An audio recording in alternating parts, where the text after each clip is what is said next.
गौर से सुनिए दोस्तों। क्या आपने कभी खुद से यह सवाल पूछा है? कभी ऐसा लगता है जैसे हमारा दिमाग थक गया हो, लेकिन फिर भी रुकता नहीं, सोचता रहता है। वही बातें बार बार, वही डर, वही चिंता, वही कल्पनाएं जो कभी सच भी नहीं होती। एक छोटी सी बात हो और हम उसे इतना बड़ा बना देते हैं कि खुद को ही डरा देते हैं। पर क्या आपने कभी सोचा है ये सब क्यों होता है? क्या ये दिमाग की ताकत है या उसकी कमजोरी? क्या आप जानते हैं कि ज्यादा सोचना धीरे धीरे हमारी सबसे बड़ी दुश्मन बन जाती है? ये सोच ही तो है जो रातों की नींदें छीन लेती है, दिल को बेचैन करती है और इंसान को अंदर ही अंदर खोखला बना देती है।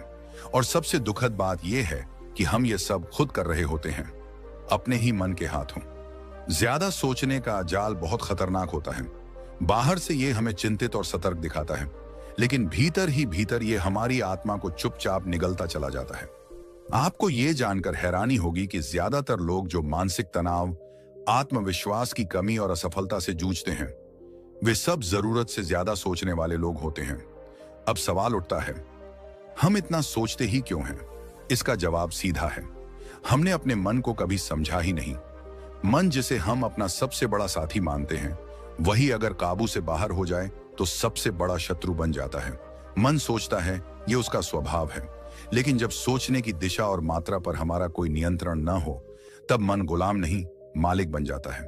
और यहीं से शुरू होती है ओवर थिंकिंग, यानी ज्यादा सोचने की आदत। गौतम बुद्ध ने कहा था, मन सब कुछ है, जो तुम सोचते हो वही तुम बनते हो। पर सोचने और फंसने में बहुत फर्क होता है। सोच को समझदारी से प्रयोग करना ज्ञान है, लेकिन सोच में डूब जाना अज्ञान है, पीड़ा है, जहर है। अब समझिए एक गहरा मनोवैज्ञानिक सत्य, हमारे मन की केवल 5% गतिविधियां कॉन्शियस माइंड से होती हैं। बाकी 95%, जी हां, पूरी 95% हमारे सब कॉन्शियस माइंड से संचालित होती हैं। यही अवचेतन मन हमारी आदतें, भावनाएं, डर, विश्वास और प्रतिक्रियाओं को चलाता है।